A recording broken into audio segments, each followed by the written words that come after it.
하나님 말씀 요한복음 1장 43절부터 51절까지 다 같이 읽겠습니다. 시작. 이튿날 예수께서 갈릴리로 나가려 하시다가 빌립을 만나 이르시되 나를 좇으라 하시니 빌립은 안드레와 베드로와 한 동네 벳세다 사람이라. 빌립이 나다나엘을 찾아 이르되 모세가 율법에 기록하였고 여러 선지자가 기록한 그 일을 우리가 만났으니 요셉의 아들 나사렛 예수니라. 나다나엘이 가로되 나사렛에서 무슨 선한 것이 날 수 있느냐. 빌립이 가로되 와 보라 하니라. 예수께서 나다나엘이 자기에게 오는 것을 보시고 그를 가리켜 가라사대 보라 이는 참 이스라엘 사람이라. 그 속에 간사한 것이 없도다.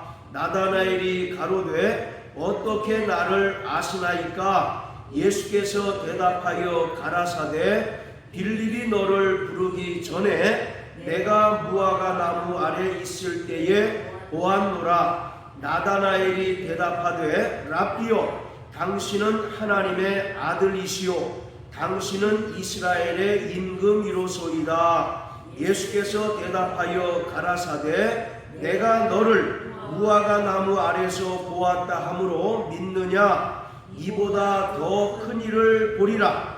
또 가라사대 진실로 진실로 너희에게 이르노니 하늘이 열리고 하나님의 사자들이 인자 위에 오르락 내리락 하는 것을 보리라 하시니라. 아멘. 자, 사도 요한이 요한복음을 기록한 목적은 예수님께서 그리스도이시며 또 하나님의 아들이심을 믿고 영원한 생명을 얻도록 하시기 위함입니다. 자, 여기 표시해 놓으시고 20장 30절 31절 읽겠습니다. 요한복음 20장 30절 31절 시작. 예수께서 제자들 앞에서 이 책에 기록되지 아니한 다른 표적도 많이 행하셨으나 오직 이것을 기록함은 너희로 예수께서 하나님의 아들 그리스도이심을 믿게 하려 함이요 또 너희로 믿고 그 이름을 힘입어 생명을 얻게 하려 함이니라. 아멘. 자, 요한복음 20장 30절 31절이 요한복음을 기록한 목적입니다. 마태복음, 마가복음, 누가복음은 예수님께서 공생의 사역 기간 동안에 행하신 이적들을 대단히 많이 기록을 하였습니다. 그런데 이 요한복음은 정확하게 7개의 표적만을 기록했어요. 왜 7개의 표적만을 기록했느냐? 30절에 기록하기를 이 책에 기록되지 아니한 다른 표적도 많이 행하셨다라고 말합니다. 예수님께서 약 3년여간의 공생애를 사역을 하시는 동안 많은 이적을 행하시고 또 권능들을 행하셨어요. 그런데 사도 요한은 이 요한복음에 7개의 표적만을 기록했습니다. 그리고 그 표적을 통해서 31절에 기록한 것처럼 예수께서 하나님의 아들 그리스도이심을 믿게 하려 하며 또 너희로 믿고 그 이름을 힘입어 생명을 얻게 하려 함이다 라고 말합니다. 그러니까 다른 마태, 마가, 누가복음보다 훨씬 적게 7개의 표적만을 기록한 것은 그 표적을 통해서 예수님께서 이 땅에 말씀이 육신이 되어 오신 그리스도이시며 또 하나님의 아들이심을 믿도록 하기 위함입니다. 그리고 그 이름을 힘입어서 영원한 생명을 얻도록 하기 위해서 바로 요한복음에는 7개의 표적만을 기록하였습니다. 자, 그래서 이 요한복음을 일명 표적의 책이다라고 이렇게 이야기합니다. 우리는 이적이라고 하는 말과 표적이라고 하는 말을 분명하게 구별할 수 있어야 합니다. 물론 같은 의미로 혼용되기도 하지만 이적이란 말과 표적이란 말은 엄격하게 구분되는 개념이 있습니다.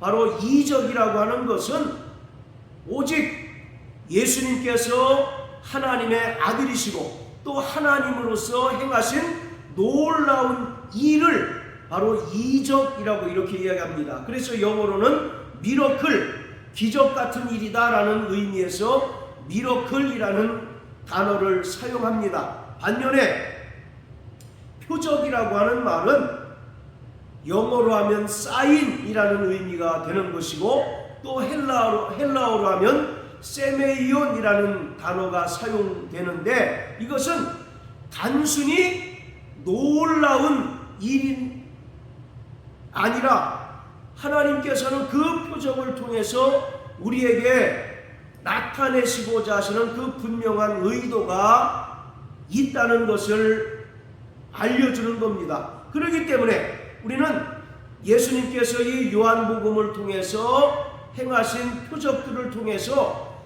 예수님께서 누구이시고 또 예수님께서 바로 이 땅에 오신 목적을 분명하게 알아야 합니다.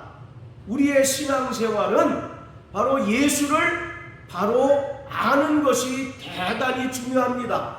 제일 중요한 거예요. 그래서 요한복음 17장 3절에도 영생은 유일하신 참 하나님과 그가 보내신 자 예수 그리스도를 아는 것이다 라고 말합니다. 유일하신 참 하나님 그리고 그가 보내신 예수 그리스도를 아는 것이 곧 영생이라고 요한복음에 말하고 있습니다. 요한복음 5장 29절에 보면 너희가 성경에서 영생을 얻는 줄 알고 성경을 상고하거니와 이 성경은 예수에 대하여 기록하고 있다라고 말합니다. 그러니까 이 성경 66권은 우리에게 예수를 바로 알려주는 책입니다. 예수를 바로 알고 믿을 때 우리가 구원을 얻고 영생을 얻는 거예요. 우리가 아무리 오랫동안 신앙생활을 했다 할지라도 심지어 엄마 뱃속에서부터 신앙생활을 한 모태신앙자라 할지라도 그리고 또 교회 내에서 아무리 중요한 직책들을 두루 섭렵했다 할지라도 예수가 누구이신가를 알지 못하면 이 사람은 구원받을 수 없습니다. 이 사람은 영생을 얻지 못하는 거예요. 그래서 사도 요한은 이 요한복음을 통해서 그리고 요한복음에 언급하고 있는 7개의 표적들을 통해서 예수가 누구이시고 또 그가 이 땅에 오신 목적을 우리에게 분명하게 보여주고 있습니다. 자, 이 7개의 표적은요, 요한복음 2장에 나오는 가나의 혼인잔치에서 예수님께서 물을 포도주로 만든 것이 바로 첫 번째 표적입니다. 그리고 두 번째 표적은 4장 46절에서 54절까지 기록하고 있는 왕의 신하가 병들었는데 예수님께서 왕의 신하를 고치신 표적이 바로 두 번째입니다. 그리고 세 번째는 요한복음 5장 바로 1절부터 기록하고 있는 베데스다 연못가에서 38년 된 병자를 예수님께서 고치신 것이 세 번째 표적이에요. 그리고 네 번째 표적은 요한복음 6장 1절부터 14절까지 해서 기록하고 있는 우리가 잘 아는 오병이어의 표적입니다. 떡 5개와 물고기 2마리로 5,000명을 먹이신 이 오병이어의 표적이 네 번째예요. 그리고 15절 그 이하에 기록하고 있는 예수님께서 물 위를 걸어가신 그 표적이 바로 5번째입니다. 그리고 6번째 표적은 9장 1절부터 기록하고 있는 나면서부터 소경된 자를 예수님께서 고치신 표적입니다. 그리고 마지막 표적이 요한복음 11장에 나오는 죽은 지 나흘 되어서 이미 시체 썩는 냄새가 진동하는 나사로를 다시 살리신 그 표적이 바로 7번째예요. 이처럼 정확하게 요한복음에는 7개의 표적이 언급되어 있습니다.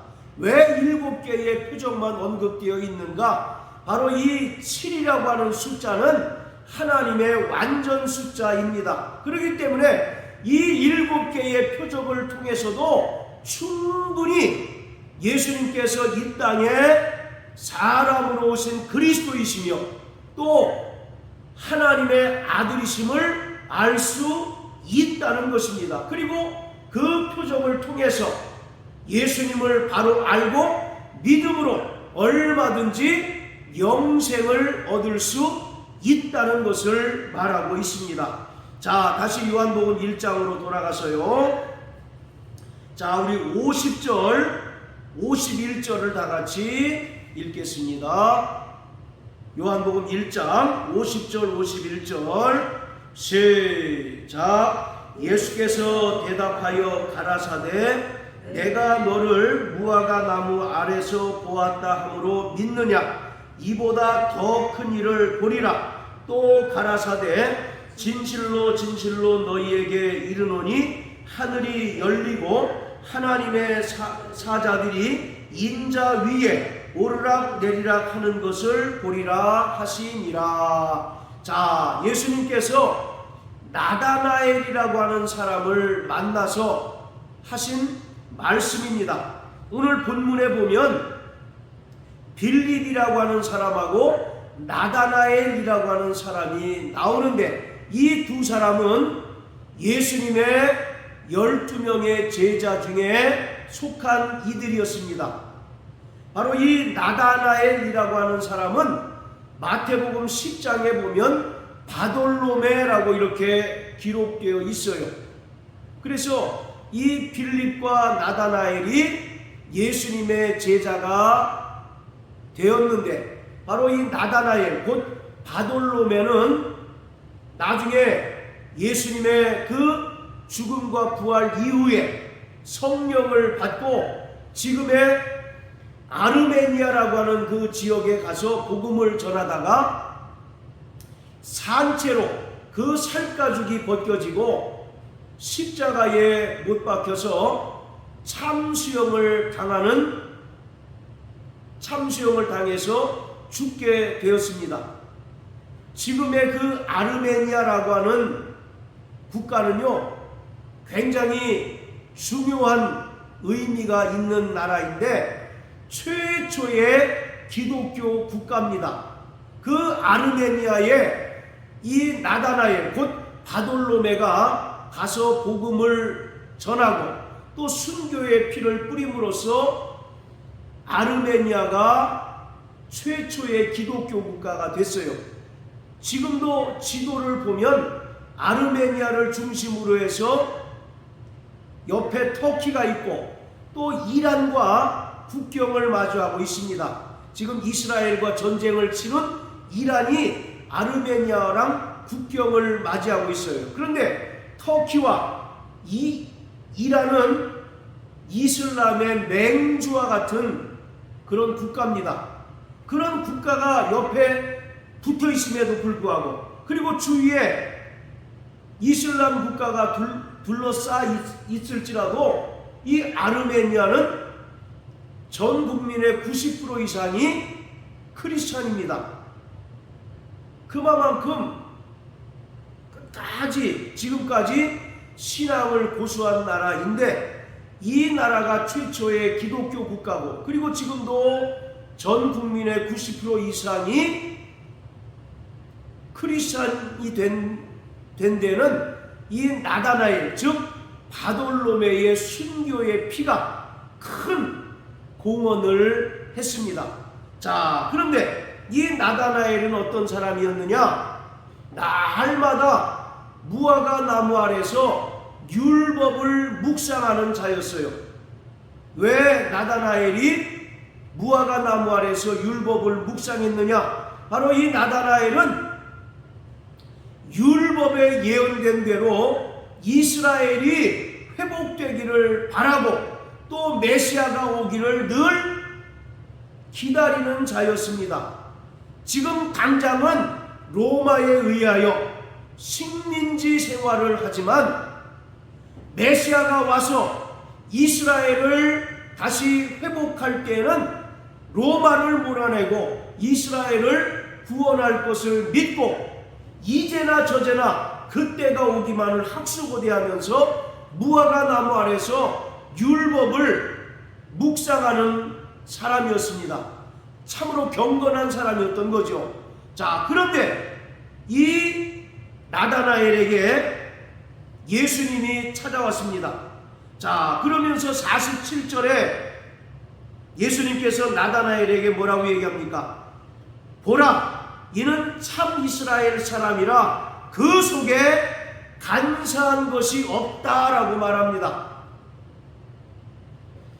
다른 사람들처럼 이런저런 소문에 끌려서 우왕좌왕하는 사람이 아니라 무화과 나무 아래서 율법에 예언된 이스라엘의 회복을 기다리고 또 메시아가 오기를 학수고대하는 바로 심지가 굳은 사람이었어요. 그래서 예수님께서 나다나엘을 향하여 이는 참 이스라엘 사람이고 그 안에 간사한 것이 없다라고 말씀하셨습니다.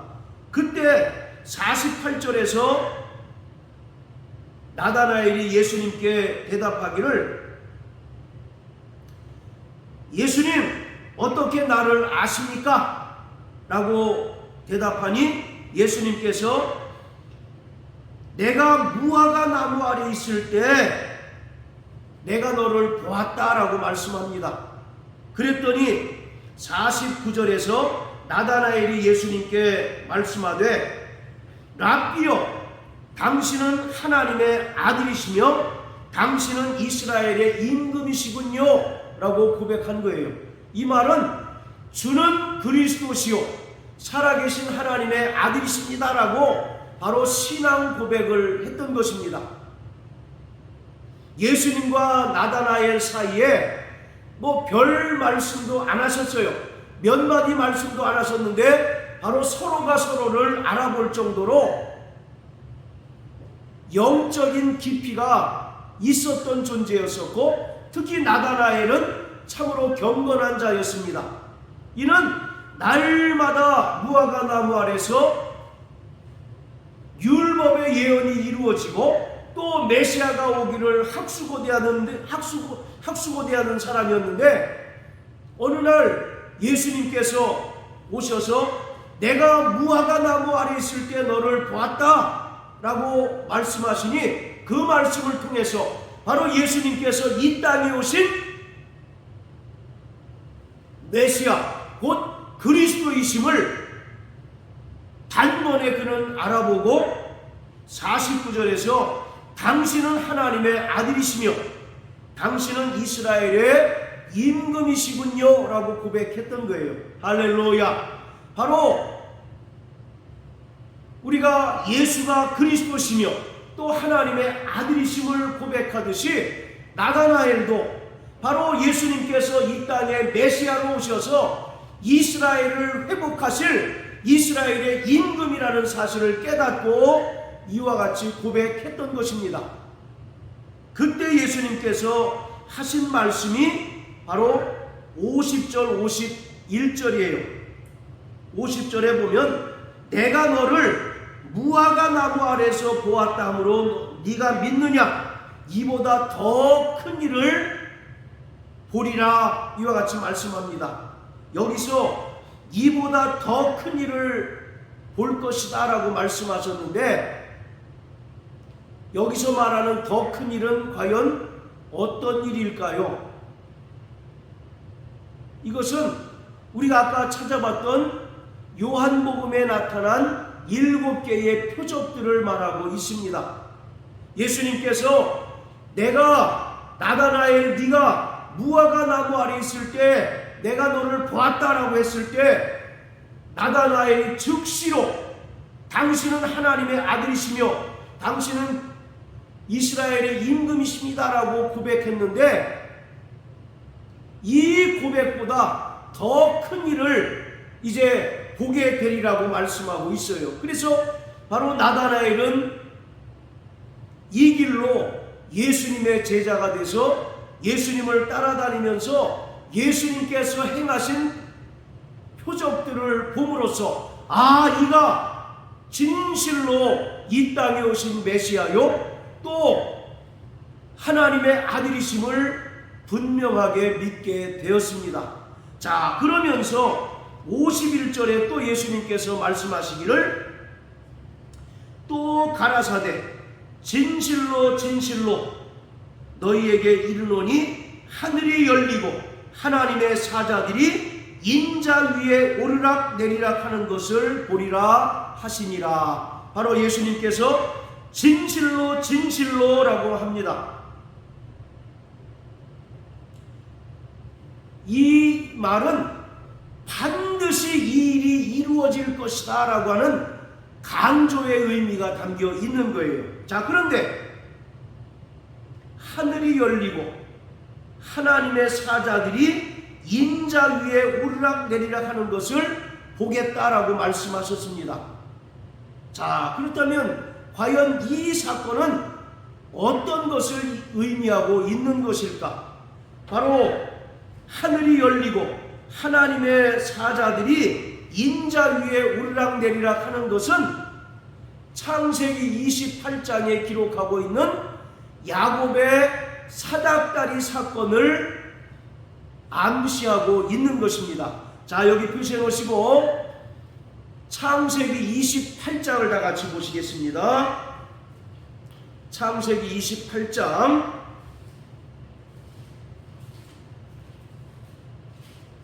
자, 10절부터 22절까지 좀 길지만 우리 또박또박 읽겠습니다.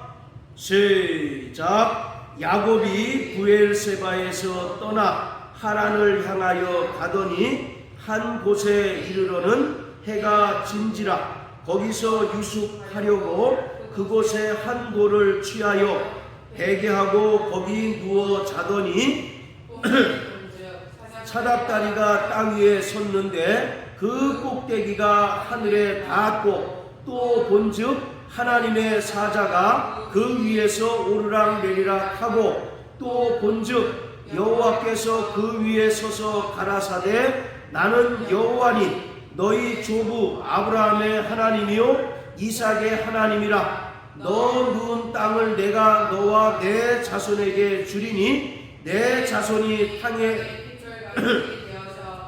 동서남북에 편만할지며 땅의 모든 족속이 너와 내 자손을 인하여 복을 얻으리라. 내가 이와 함께 있어 내가 어디로 가든지 너를 지키며 너를 이끌어 이 땅으로 돌아오게 할지라. 내가 내게 허락한 것을 다 이루기까지 너를 떠나지 아니하리라 하신지라. 야곱이 깨어 가로되 여호와께서 과연 여기 계시거늘 내가 알지 못하였도다. 이에 두려워하며 가로되 두렵도다. 이곳이요 다른 것이 아니라 이는 하나님의 전이요 이는 하나님의 문이로다 하고, 야곱이 아침에 일찍이 일어나 베개하였던 돌을 가져 기둥으로 세우고 그 위에 기름을 붓고 그곳 이름을 베델이라 하였더라. 성의 본 이름은 루스더라. 야곱이 소원하여 가로되 하나님이 나와 함께 계시사 내가 가는 이 길에서 나를 지키시고 먹을 양식과 입을 옷을 주사 나로 평안히 아비 집으로 돌아가게 하시오면 여호와께서 나와 하나님이 되실 것이요 내가 기둥으로 세운 이 돌이 하나님의 전이 될 것이요 하나님께서 내게 주신 모든 것에서 10분의 1을 내가 반드시 하나님께 드리겠나이다 하였나이다. 자, 야곱이 브엘세바라고 하는 곳에서 하란으로 떠나가고 있었습니다. 그런데 이제 해가 뉘엿뉘엿져서 그곳에서 이제 돌을 베개 삼아서 잠을 청하고 있었는데 꿈에 하나님께서 그에게 사닥다리가 하늘로 이어졌고 또 그 위를 하나님의 천사들이 오르락내리락 하는 것을 보여주셨어요. 그리고 야곱이 이제 그 다음날 잠을 깨어서 그곳에 바로 돌을 가져 기둥으로 세우고 그 위에 기름을 붓고 그곳 이름을 베델이라고 하였습니다. 지금 요한복음 1장 43절부터 51절까지의 내용은 하나님께서 야곱이 잠잘 때 꿈을 통해서 보여주신 그 사건이 예수 그리스도를 통하여 정확하게 이루어진다는 사실을 나다나엘에게 보여주고 있는 것입니다. 자, 요한복음 1장 51절에 보면 하늘이 열리고 하나님의 사자들이 인자 위에 오르락내리락 하는 것을 보리라고 하신 것은 하나님의 아들 예수 그리스도께서 이 땅에 말씀이 육신이 되어 오셔서 친히 십자가에 달려 죽으시고 부활하심으로써 죄로 인하여 막혀있던 그 하늘이 열리게 된다는 것입니다. 할렐루야. 그리고 누구든지 예수님의 그 십자가 보혈을 믿고 의지하는 자는 이제 그 하늘이 열리고 또 하나님께서 허락하시는 성령을 받아 하나님 나라의 백성이 된다는 사실을 우리에게 보여주고 있는 것이에요. 첫사람 아담이 죄를 범함으로 말미암아 하나님과 인간 사이의 관계가 완전히 단절이 되었습니다. 이사야서 59장 1절부터 3절까지의 말씀을 통해서 하나님께서는 여호와의 손이 짧아서 너희를 구원치 못하심도 아니고 하나님의 귀가 둔하셔서 너희의 기도를 듣지 못하심이 아니라 하나님과 너희 사이에 죄가 가로막혀 있기 때문이다 라고 말씀하고 있습니다. 즉 첫사람 아담이 죄를 범함으로 말미암아 그 죄로 인하여 하나님과 인간 사이가 완전히 단절이 되어버리고 말았어요. 즉 하늘이 완전히 마치 구리로 막아놓은 것처럼 철저하게 폐쇄되어버리고 말았다는 것입니다. 그런데 그 죄로 인하여 다쳤던, 그리고 죄로 인하여 하나님과의 그 관계가 막혔었는데 그것이 언제 열리고 회복되느냐? 예수님께서 친히 이 땅에 말씀이 육신이 되어 오셔서 십자가에 달려 죽으시고 부활하심으로써 비로소 하늘이 열리게 되었다는 것입니다. 할렐루야. 자, 우리 여기 또 표시해 놓으시고 에베소서 1장을 다 같이 한번 보십니다. 에베소서 1장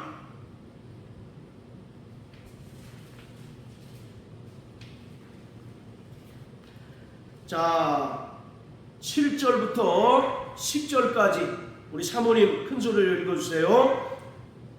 우리가 그리스도 안에서 그의 은혜의 풍성함을 따라 그의 피로 말미암아 구속고 죄사함을 받았으니 이는 그가 모든 지혜와 총명으로 우리에게 넘치게 하사 그 뜻의 비밀을 우리에게 알리셨으니 곧 그 기쁘심을 따라 그리스도 안에서 때가 찬 병론을 위하여 예정한 것이니 하늘에 있는 것이나 땅에 있는 것이 다 그리스도 안에 통일되게 하려 하심이라.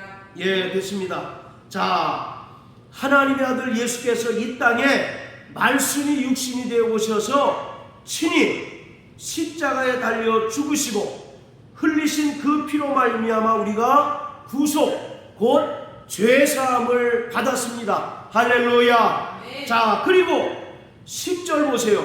하늘에 있는 것이나 땅에 있는 것이 다 그리스도 안에서 통일되게 하려 하심이라.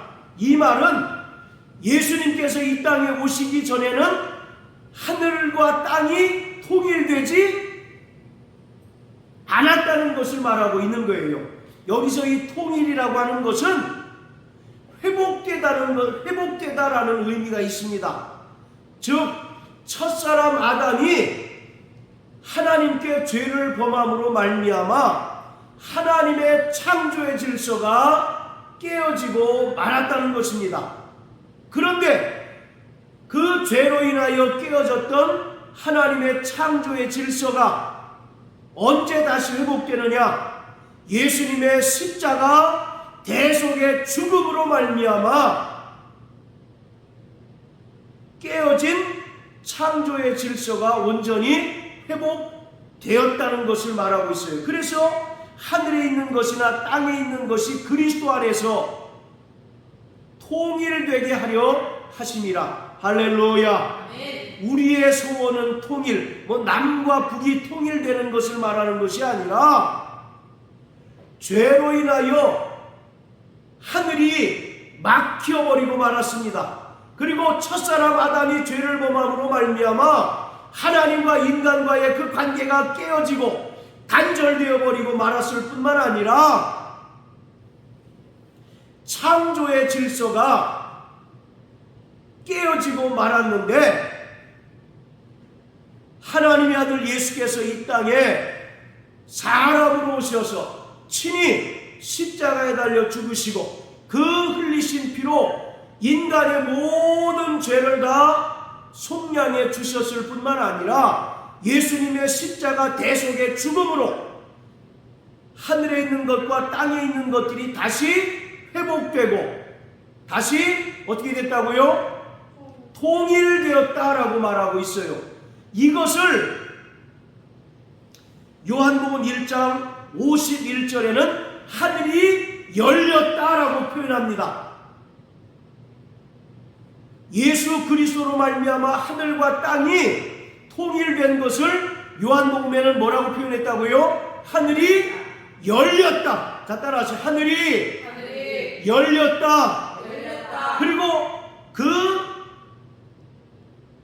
사닥다리로 하나님의 사자들, 즉 천사들이 인자 위에 오르락 내리락 하게 되었다라고 말하고 있습니다. 그 전에는 그런 일이 막혀버렸는데 예수 그리스도로 말미암아 하늘이 열리고 또 인자 위에 하나님의 사자들이 오르락내리락 하게 되었다라고 말씀하고 있는 거예요. 따라서 오늘 예수님께서 나다나엘에게 이보다 더 큰 일을 네가 볼 것이다 라고 말씀하시면서 하늘이 열리고 하나님의 사자들이 인자 위에 오르락내리락 하는 것을 보리라고 말씀하신 것은 하나님의 아들 예수께서 이 땅의 메시아 곧 그리스도로 오셔서 친히 십자가에 달려 죽으시고 그 흘리신 피로 인간의 모든 죄를 속량하실 뿐만 아니라 하늘과 땅을 통일되게 하신다는 사실을 보여주고 있는 것입니다. 할렐루야. 그리고 누구든지 예수 그리스도를 믿는 자들은 하나님께서 성령을 부어주실 것을 말씀하고 있는 것입니다. 바로 여기서 하늘이 열렸다는 표현은 성령 강림의 의미도 담겨 있어요. 마태복음 3장에 보면 예수님께서 침례 요한으로부터 침례를 받으시고 물에서 올라오실새 하늘에서 비둘기와 같은 성령이 예수님에게 임하셨죠. 그리고 저는 내 사랑하는 아들이요 내 기뻐하는 자라고 하나님의 음성이 들렸듯이 바로 하늘이 열렸다는 것은 예수 그리스도로 말미암아 죄의 담이 완벽하게 이제 해체되고 하나님과 비로소 통할 수 있는 그 길이 열렸을 뿐만 아니라 하나님께서 약속하신 성령이 믿는 자들에게 임하게 된다는 사실을 나타내주고 있습니다. 할렐루야. 그러므로 예수님은 이 땅에 그리스도이시며 또 하나님의 아들로서 오신 분이십니다. 그것을 오늘 우리에게 보여주고 있는 사건이 이 나다나엘 사건입니다. 자,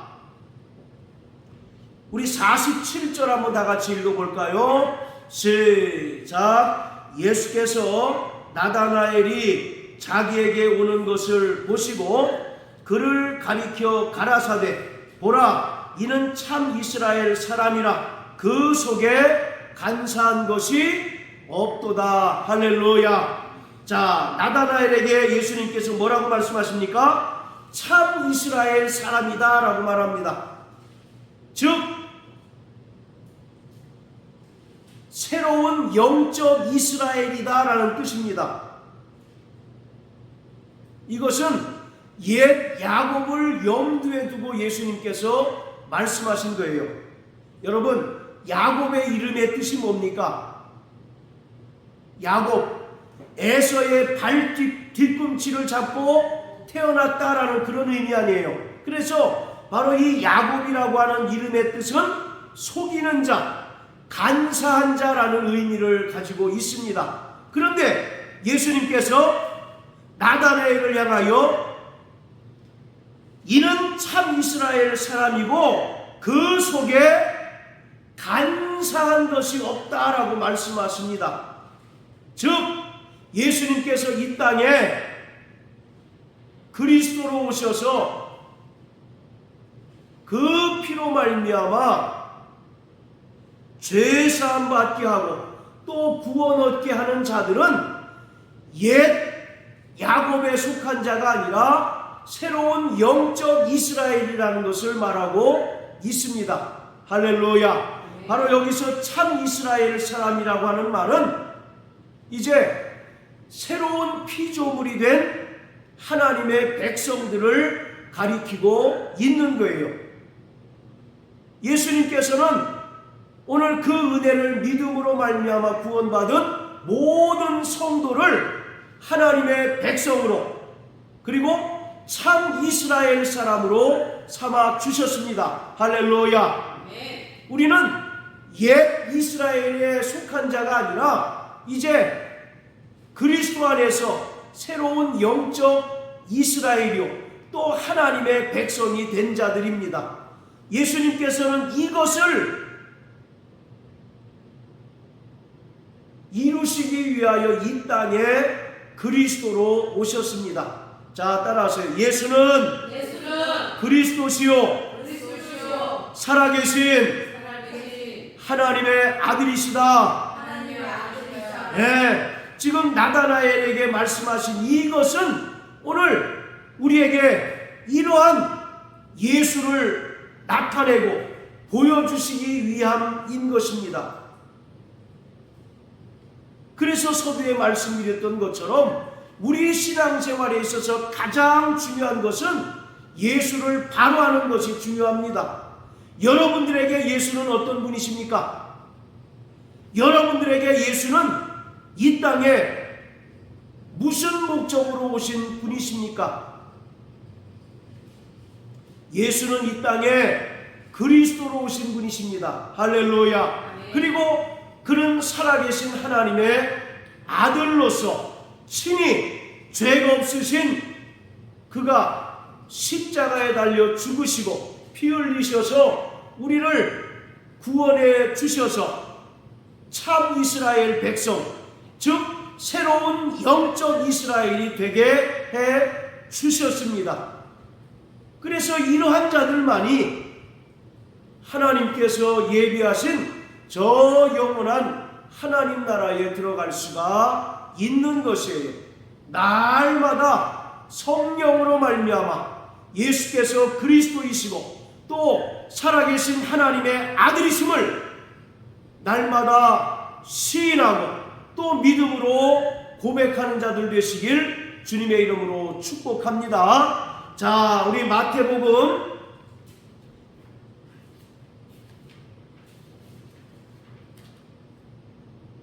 10장을 보시겠습니다. 마태복음 10장 32절 33절 시작. 누구든지 사람 앞에서 나를 시인하면 나도 하늘에 계신 내 아버지 앞에서 저를 시인할 것이요 누구든지 사람 앞에서 나를 부인하면 나도 하늘에 계신 내 아버지 앞에서 저를 부인하리라. 자, 여기서 사람 앞에서 예수님을 시인하면 하늘에 계신 내 아버지 앞에서 저를 시인한다라고 말씀합니다.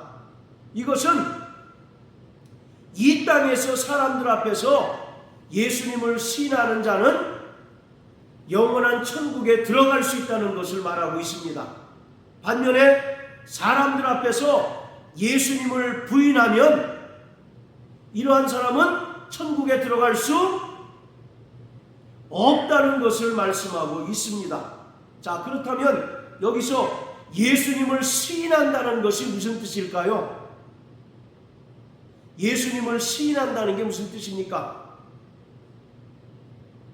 사람들 앞에서 예수님은 그리스도이시며 살아계신 하나님의 아들이십니다라고 고백하는 것을 말합니다. 그리고 담대히 증거하는 것을 말하고 있어요.